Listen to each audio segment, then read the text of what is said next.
When you're grieving, coping with holidays can be really challenging, can't it? The anticipation and wondering what's going to happen and how you're going to cope. And depending where you are in your grief, you may not even want to, be part of it at all.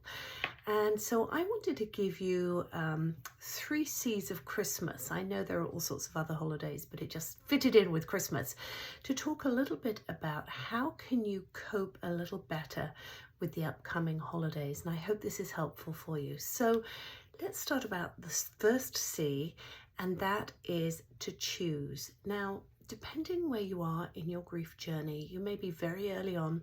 This may be the very first Christmas without your loved one.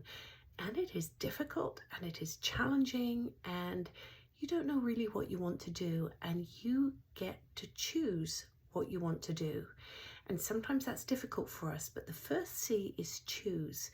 How many events do you want to go to? Do you normally go to 3 different Christmas dinners, something on Boxing Day, Christmas Eve, Christmas Day, 2 on Christmas Day? I mean, it's anxiety provoking even when you're not in grief.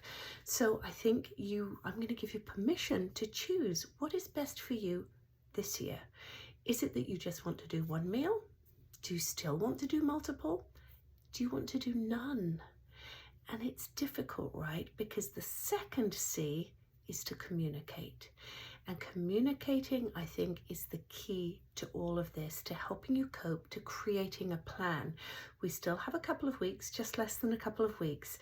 And you can start telling people, listen, I'm coming to one thing. I just don't have it in me. I don't have the energy. I don't have the emotional stability. It's very difficult for me. And so I want to come, and I'm going to come to one thing. Now, people may not be that happy about it, but remember, this is a time for self-care. People don't understand about grief. They don't understand if this is year 4 and you're still finding it difficult. But that's your journey. Excuse me, it's not theirs. And so you have to be able to communicate your needs. And if you can do it in advance, it makes it a whole lot easier, doesn't it? Because they know what to expect. I think the other thing about communicating is talking about grief bursts. People don't really know what they are. And if you're sitting having Christmas dinner, for example, or a nice drink with people, and all of a sudden you're overcome by a wave of grief and start crying, this can be upsetting, obviously to you, but also to the people around you, the ones that love you. And I think if you can talk to them prior to having one of these and saying, excuse me, and saying, sometimes grief just hits me and I don't really know why.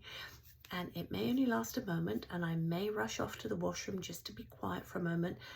I'm going to be okay, and I'll come back. That, if you've communicated that, people are going to be more understanding, and you will be less embarrassed or anxious should it happen. The other thing I would say about communicating is to let people know that maybe you won't stay for the whole meal. Maybe you can just stand coming for a drink, and that's enough, because the noise, the people, the surroundings, it's just too much for you at this point. And if you can explain, listen, it's not you, it's me, I'm still struggling, still a roller coaster of emotions, and yes, I still love you, but sometimes I need to have to step away, so I'm just going to come maybe for an hour. Now, that means don't carpool with anybody, guys.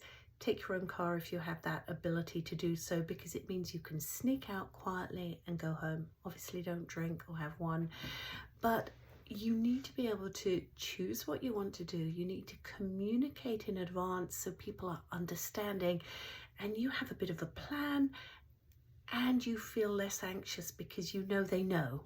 Now, the next thing is compromise, the third C.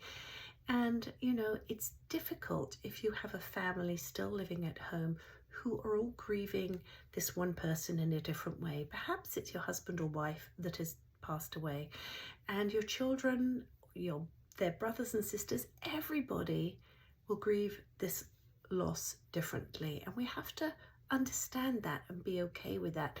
Some people are going to be very quiet, some people are going to want to talk about it, and then you come to the whole, let's say, decorating aspect of Christmas, and we tend to do a lot here, have a Christmas tree and lights outside and all sorts, and it's possible that some people in the family are going to say, I don't think we should decorate this year. don't feel like it. It's a bit of a dishonor to the person that's passed away. We shouldn't be celebrating. Others might want to say, you know what, I think it's important that we keep doing that. Other traditions you may want to keep. Like, there's so much stuff that, again, it's part of that communication. But where you compromise, did you used to have a real tree? Maybe you have a fake tree this year. Maybe you have a little tree. Maybe you have no tree.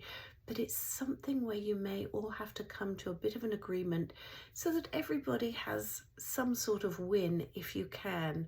Not one person gets to decide it all. So you've got these 3 C's of Christmas where you can start to choose what you want to do that is in the best interest of your self-care at the moment, whether it's 1 year, whether it's 10 years.